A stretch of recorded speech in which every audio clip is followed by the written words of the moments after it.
आप सभी रसिक श्रोताओं का मैं अन्नू कपूर हार्दिक अभिनंदन करता हूं। हिंदी सिनेमा से जुड़े सच्चे और सही किस्से कहानियों को लेकर ऑथेंटिक स्टोरीज एंड ट्रिवियाज के साथ, आपकी इजाज़त के साथ, आपकी शुभकामनाओं के साथ, प्रेम के साथ शुरू करता हूं आज का ये शो जिसका नाम है सुहाना सफ़र विद अन्नू कपूर, सिर्फ 92.7 बिग एफएम पर। आज के इस शो में बताऊंगा कि एक गाने की रिकॉर्डिंग के पहले जब लता मंगेशकर की तबीयत ख़राब हुई तो चेकअप के बाद डॉक्टर ने किया एक सनसनीखेज खुलासा। क्या था बताऊंगा आज के शो में। आज की महफिल में ही आपको सुनाऊंगा कि कैसे इनकम टैक्स डिपार्टमेंट के नोटिस की वजह से एक हीरोइन ने अपनी माता के ऊपर ही कर दिया मुकदमा। कादर खान को बचपन में उनकी माँ नमाज पढ़ने के लिए जब मस्जिद भेजा करती थी तो कादर खान मस्जिद न जाकर पास के कब्रिस्तान में चले जाया करते थे और वहाँ बैठकर घंटों बड़बड़ाया करते थे। और बताऊंगा कैसे एक राइटर ने शराब पीने के लिए मिले कुछ पैसे के एवज में लिख डाला एक नॉवेल जिस पर बनी सन 1981 की एक सुपरहिट फिल्म। और उसके बाद हाल ही में शुरू हुआ हमारा नया segment Suhana suffer with Annu Kapoor में रिश्ता पक्का है। एक बार शम्मी कपूर ने गाना सुना और डायरेक्टर से मजाक में ही कह दिया, ये गाना तो हेलीकॉप्टर पर शूट होना चाहिए। बात कहकर शम्मी भूल गए, लेकिन कुछ दिनों बाद डायरेक्टर साहब ने फ़ोन करके कहा, शम्मी ये गाना हेलीकॉप्टर पर ही शूट करूंगा और तुम उस पर लटके हुए गाना गाओगे। शम्मी कपूर के होश उड़ गए। ऐसी ही कुछ कही अनकही दास्तानें सुनने के लिए आप जुड़े रहिए मेरे साथ इस प्रोग्राम में जिसका नाम है सुहाना सफ़र विद अन्नू कपूर। पेश खिदमत है आज के सुहाने सफ़र का पहला सुहाना गीत। 1962 की एक फिल्म, 20 साल बाद के एक गाने को रिकॉर्ड करने से पहले लता जी हो गई बीमार। फिल्म के म्यूजिक डायरेक्टर हेमंत कुमार जी गीत रिकॉर्ड करने को तैयार थे, म्यूजिशियन, स्टाफ, स्टूडियो सब रेडी, मगर लता मंगेशकर रिकॉर्डिंग में नहीं आ सकी।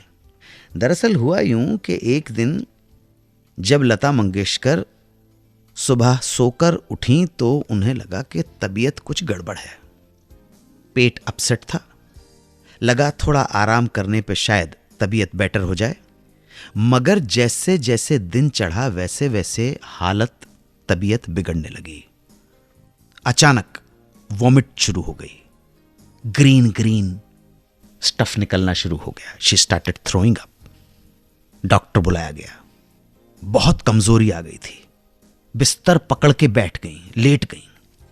डॉक्टर ने चेकअप किया घर पर और जब एक्सरे निकाला गया तो डॉक्टर्स परेशान हो गए। फैमिली वालों ने पूछा, बताइए आप क्या प्रॉब्लम है। डॉक्टर ने कहा, लता जी को खाने में स्लो पॉइजन दिया जा रहा है, जहर दिया जा रहा है। आप अंदाजा लगा सकते हैं परिवार की क्या हालत हुई होगी। और यह निर्णय लिया गया इस खबर को सुनकर। लता जी की बहन उषा मंगेशकर ने सभी लोगों को जो किचन में जाते थे सख्त इंस्ट्रक्शन दिया, कोई खाना नहीं बनाएगा। आज के बाद उषा मंगेशकर अपनी दीदी लता के लिए खुद अपने हाथों से खाना बनाएंगी। पहले बनाता था कुक, वो दिखाई नहीं दिया। बहुत ढूंढा, खोज की, घर पर नहीं दिखा, बाहर ढूंढा, पता नहीं पड़ा। हो सकता है डॉक्टर के आते ही मौका देखकर भाग गया हो। लाख कोशिशें करने के बाद, सर्च करने के बाद ये कुक जो उनके घर पे खाना बनाता था, इसका कोई ट्रेस नहीं मिला, ना ही वो अपनी बची हुई पगार लेने आया। तो सबने ये निष्कर्ष निकाला कि जरूर किसी ने लता मंगेशकर के खिलाफ साजिश रची होगी और इस कुक को डिप्यूट किया होगा ऐसा काम करने के लिए। आप ताज्जुब करेंगे दोस्तों, इस स्लो पॉइजनिंग की ट्रेजेडी के बाद लता जी को वापस रिकवर होने में पूरे 3 महीने लग गए। घर पे ही इलाज होता रहा। उनके इलाज के दौरान उनके एक दोस्त ने उनका बहुत साथ दिया और वो थे शायर गीतकार मजरूह सुल्तानपुरी साहब। मजरूह साहब शाम रोज 6 बजे घर पहुंच जाते लता जी के और घंटों तक उन्हें कविताएं सुनाते, शायरी सुनाते, गप्पे मारते। इस तरह ये सिलसिला लगातार 3 महीने तक मजरूह साहब ने जारी रखा, जब तक कि लता जी बिल्कुल फिट नहीं हो गई। और 3 महीने की बीमारी से रिकवर होने के बाद जो उन्होंने पहला गीत गाया वो था हेमंत कुमार जी की फिल्म 20 साल बाद का, और गीत के बोल थे कहीं दीप जले कहीं दिल। ये कहानी है ग्रेट एक्ट्रेस, स्टार हीरोइन नूतन की और उनकी मां शोभना समर्थ की। नूतन को फिल्म वर्ल्ड में लाने वाली उनकी मम्मी शोभना समर्थ ही थी। उन्होंने ही नूतन के लिए पहली फिल्म प्रोड्यूस की थी और यहीं से शोभना पिक्चर्स में नूतन अपनी मां के साथ बन गई थी पार्टनर। शोभना पिक्चर्स में 2 और पार्टनर भी थे, उनकी बेटी तनुजा जो स्लीपिंग पार्टनर थी। इसके अलावा एक और पार्टनर भी थे। कंपनी के सारे फाइनेंशियल मैटर्स को शोभना जी ही डील किया करती थी। एक दिन इनकम टैक्स ऑफिस से टैक्स ड्यूज का एक लेटर शोभना पिक्चर्स को मिला। शोभना समर्थ ने अपनी बेटी नूतन से टैक्स ड्यू चुकाने के लिए कहा। नूतन ने टैक्स की रकम देखी तो हैरान हो गई। रकम बहुत बड़ी थी, लेकिन नूतन कंपनी के प्रॉफिट में सिर्फ 30% की ही हिस्सेदार थीं। लेकिन माताजी, मम्मी जी शोभना समर्थ, उन्हें कह रही थी कि पूरी टैक्स की रकम तुम्हें चुकानी है। यह बात नूतन जी के गले नहीं उतर रही थी। उन्होंने इस बारे में अपनी मां से बात की। बोली, आर्ग्यूमेंट हुआ होगा कि मैं अपने प्रॉफिट के हिसाब से जितना मेरा शेयर है उस हिसाब से टैक्स चुकाने को तैयार हूं, पर आपने तो सारे ही टैक्स को चुकाने की जिम्मेदारी मेरे कंधों पर डाल दी। नूतन ने कहा, वैसे भी मेरी सारी कमाई की रकम तो कंपनी को ही जाती है। यह बात गलत है। शोभना जी ने जब इस बात से पल्ला झाड़ने की कोशिश की तो नूतन जी बहुत अपसेट हो गई, लेकिन इसके बावजूद उन्होंने अपनी मां को हर तरह से समझाने की कोशिश की, लेकिन सारे प्रयास बेकार गए।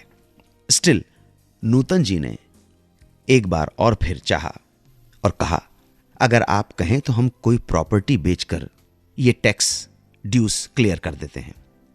मगर शोभना समर्थ इस बात को भी टालती रहीं और इधर पेमेंट डिले हो रहा था।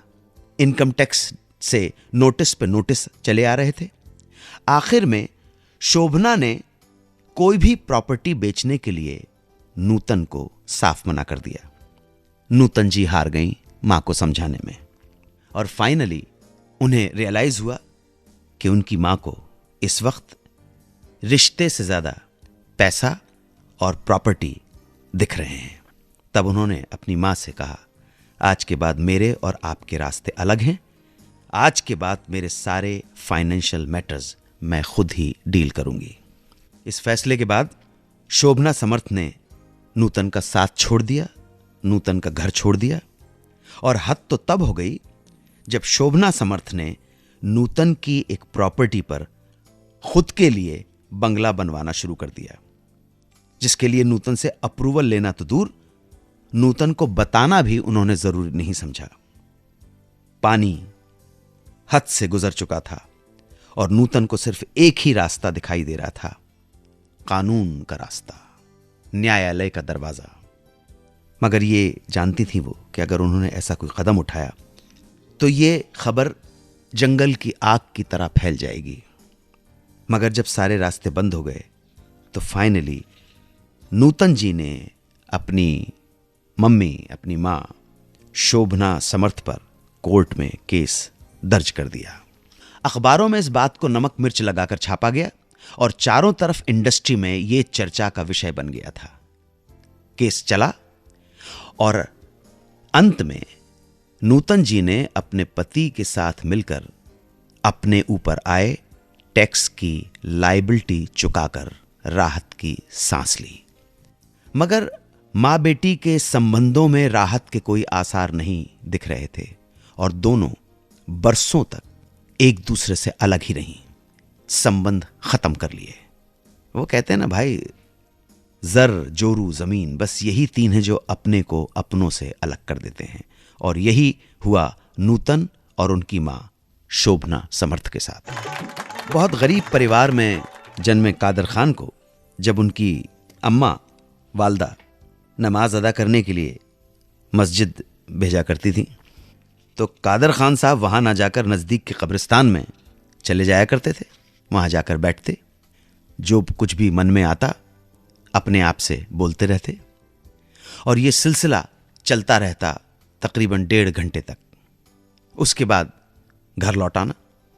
जनाब हुआ क्या, इसी बीच महबूब खान की फिल्म रोटी के एक एक्टर अशरफ खान रोमियो और जूलियट की तर्ज पर एक प्ले कर रहे थे, वामन अजरा, जिसमें एक यंग प्रिंस के लिए जरूरत थी एक 8-9 साल के लड़के की, जो तकरीबन 40 पेज की स्क्रिप्ट को याद कर सके और साथ ही ऑडियंस के सामने परफॉर्मेंस भी दे सके। किसी तरह अशरफ खान साहब को कादर खान के बारे में और उनके कब्रिस्तान जाने की कहानियों के बारे में पता चलने लगा। मन आया कि मिल लिया जाए इस बच्चे से। उन्होंने कादर खान का पीछा करना शुरू कर दिया। क्या देखा कि कादर खान कब्रिस्तान में अकेले बैठ जाते हैं कब्रों के पास और अपने आप से ही कुछ ना कुछ बातें करते रहते हैं। पीछा करने का यह सिलसिला 3-4 दिनों तक लगातार चलता रहा। इसके बाद एक दिन उन्होंने कादर खान को पकड़ लिया और पूछ डाला, तुम अकेले में बैठे क्या बोलते रहते हो? पहले तो कादर खान घबराए, लेकिन परस्यू करने के बाद उन्होंने जवाब दे ही डाला, कहले कुछ नहीं जी, जो मन में आता है वो बोलता रहता हूं। अब अशरफ खान ने कहा, प्ले में काम करोगे, ड्रामा करोगे? तो कादर ने कहा, ये ड्रामा क्या होता है? अशरफ बोले, ये जो तुम कर रहे हो, इसी को अगर सामने बैठे दर्शकों के सामने जोर से बोल के करोगे तो वो ड्रामा कहलाएगा। कादर ने कहा, मैंने कभी सीखा नहीं। अशरफ खान ने कहा, कोई नहीं, कल आकर घर पर मुझसे मिलो, धीरे धीरे सिखा दूंगा और तुम सीख भी जाओगे। अगले दिन कादर खान अशरफ के छोटे से बंगले पर जा पहुंचे और अशरफ ने उसी दिन से कादर खान को ट्रेनिंग देनी चालू कर दी। और धीरे धीरे अशरफ के मार्गदर्शन में 1 महीने के अंदर कादर उस प्ले वमक अजरा के किरदार को समझ गए। और जब 1.5 महीने के बाद इस प्ले का मंचन हुआ तो सभी ने कादर खान की परफॉर्मेंस की बहुत तारीफ की। यहां तक कि कुछ सीन में उन्हें ऑडियंस ने स्टैंडिंग ओवेशन भी दिया। और यहीं से शुरू हुआ कादर खान के एक्टिंग करियर का सफर। इस प्ले के दौरान एक बुजुर्ग कादर खान के पास आए, दुआ दी, सर पर हाथ फेरकर शाबाशी देते हुए 100 रुपए का नोट भी दिया और कहा कि इस छोटी सी उम्र में तुम्हारे लिए ये रकम बहुत बड़ी है, लेकिन इसे तुम अपना सर्टिफिकेट समझना और याद रखना कि तुम्हें ये इतनी छोटी सी उम्र में मिला था। ढेर सारी दुआएं देने के बाद वो बुजुर्ग रुखसत हुए। इनाम के तौर पर मिले उस 100 रुपए को कादर खान साहब ने कई सालों तक संभाल के रखा। मगर मजबूरी और गरीबी इंसान से कुछ भी करा सकती है। एक दौर ऐसा भी आया जब खाने को घर में कुछ नहीं था। तब ना चाहने के बावजूद उस नेक दिल बुजुर्ग के दिए 100 रुपए के नोट को इस्तेमाल करना पड़ा। उन 100 रुपयों की बदौलत ही घर का राशन लाना पड़ा। मेहरबान दोस्तों, 1981 में आई फिल्म उमराव जान से तो आप सभी वाकिफ होंगे। Directed by Muzaffar Ali. Film की कहानी 1950 में लिखी गई किताब नॉवेल उमराव जान अदा पर आधारित थी, जिसे लिखा था मिर्जा मोहम्मद हादी रुसवा ने। इस नॉवेल पर इससे पहले पाकिस्तान में भी 1972 में उमराव जान अदा के नाम से फिल्म बनी थी। मगर हिंदुस्तान की मुजफ्फर अली की बनाई इस फिल्म को ज्यादा मकबूलियत मिली। जिस नॉवेल के ऊपर यह फिल्म बनी है, क्या आप जानते हैं इस नॉवेल को लिखने के पीछे की कहानी क्या है? मैं बताता हूं, मुलाहिजा फरमाइए। हुआ यूं कि राइटर मिर्जा मोहम्मद हादी रुस्वा को शराब पीने की लत थी। ये लत इतनी उन्हें जकड़ चुकी थी कि उनके काम से भी उन्हें दूर ले गई। लिखना कम हो गया, आमदनी कम हो गई, और बेहिसाब पीने के चलते जो पास का पैसा था, जो सेविंग्स थी, वो भी खत्म हो गई। इसके बाद उन्होंने जान पहचान वालों से उधार लेना शुरू कर दिया। कुछ दिन तक तो ये सब कुछ ठीक ठाक चलता रहा, लेकिन बाद में कंटिन्यूस अगर आप किसी से उधार लेंगे तो कितने दिन तक लोग टॉलरेट करेंगे। लिहाजा सबने उनसे कन्नी काटना शुरू कर दिया, उधारी बंद। ऐसे में जब उन्हें तलब लगी एक दिन, तो उन्हें याद आई अपने सबसे अजीज दोस्त की। मिले। अजीज दोस्त को मिर्जा की हालत देखकर बहुत तरस आया। मिर्जा साहब ने दोस्ती का वास्ता दिया और वापस वही रट लगा दी, उधार दे दो यार, दारू पीना बहुत जरूरी हो गया है। दोस्त को मालूम था कि ये पैसों को उड़ा देगा शराब में, और सच्चा दोस्त था, चाहता था कि काम पे ध्यान दें। लेकिन मिर्जा का इंसिस्टेंस, मिर्जा की जिद इतनी थी कि दोस्त को लगा कि वो मजबूर हो जाएगा और पैसे दे देगा और ये शराब में चले जाएंगे। ऐसे में आइडिया सूझा। दोस्त ने मिर्जा से कहा, देखो पैसे तो दे सकता हूं, लेकिन एक शर्त है। मिर्जा चकरा गए, लेकिन पैसे तो चाहिए थी, शराब बहुत जरूरी थी। फिर भी उन्होंने पूछ डाला, क्या शर्त? दोस्त ने कहा, शराब के लिए पैसे दे दूंगा, लेकिन आपको मेरे लिए एक नॉवेल लिखनी पड़ेगी, और वो भी 1 महीने में। मंजूर हो तो बताएं। भैया मरता क्या ना करता। मिर्जा साहब राजी हो गए। उस वक्त तो पैसे लिए और पहुंच गए होंगे ठेके पर, लेकिन उसके बाद आने वाले दिनों में उन्होंने शर्त का ध्यान रखकर नॉवेल लिखना शुरू कर दिया और लगातार अपने दोस्त की निगरानी में रहने लगे, क्योंकि दोस्त ने कहा था नजर रखूंगा, और दिन भर बैठकर अपना सारा समय लिखने के लिए डिवोट कर दिया। शुरू शुरू में बिना शराब की दिक्कत जरूर ही, लेकिन दोस्त के इरादे भी पक्के थे। कड़क आदमी था, दोस्त ने भी जिद नहीं छोड़ी, और नतीजा यह हुआ कि धीरे धीरे मिर्जा को शराब से थोड़ा दूर कर ही दिया। आखिरकार मिर्जा साहब की यह नॉवेल पूरी हुई, जिसमें एक तवाइफ को उसके ही अपने एक्सप्लॉइट करते हैं। हिंदुस्तान की इस फिल्म में जिस रोल को पर्दे पर रेखा ने बहुत खूबी से निभाया, और यही उनका यादगार रोल भी रहा। कुछ जानकारों का यह भी मानना है कि मिर्जा ने उमराव का किरदार उनकी खुद की जिंदगी में आई किसी औरत को ध्यान में रखकर लिख लिया था, और कुछ लोगों का मानना यह है कि उमराव उनके दिमाग की उपज थी। बहरहाल उमराव जान अदा के कैरेक्टर के पीछे की कहानी चाहे कुछ भी हो, मगर शराब के खातिर लिखी गई यह कहानी आज भी लोगों को अट्रैक्ट करती है। खय्याम साहब का म्यूजिक था, और खय्याम साहब ने इस फिल्म में आशा भोसले जी से कमाल कमाल की कंपोजिशंस गवाई हैं। रिश्ता पक्का है, फैमिली कनेक्शन। ब्रेक में जाने से पहले चर्चा की थी 2 नामों की, 2 सेलिब्रिटीज की। एक हीरो है, दूसरी हैं ग्रेट एक्ट्रेस। तो क्या फैमिली कनेक्शन है कुणाल कपूर का जया बच्चन के साथ? मुलाहिजा फरमाइए। कुणाल कपूर की पत्नी का नाम है नैना। मेडन नेम था नैना बच्चन। नैना के पिताजी माताजी रमोला और पिता श्री अजिताभ बच्चन। अजिताभ बच्चन के बड़े भ्राता अग्रज हैं अमिताभ बच्चन, और अमिताभ बच्चन की धर्मपत्नी हैं श्रीमती जया बच्चन। तो ये फैमिली कनेक्शन, दोबारा सुन लीजिए, बहुत ज्यादा दूर का रिश्ता नहीं है। कुणाल कपूर की धर्मपत्नी का नाम है नैना, नैना के पिताजी श्री अजिताभ बच्चन, अजिताभ बच्चन के बड़े भाई श्री अमिताभ बच्चन, श्री अमिताभ बच्चन की धर्मपत्नी श्रीमती जया बच्चन। यह है family connection between Kunal Kapoor and the great Jaya Bachchan.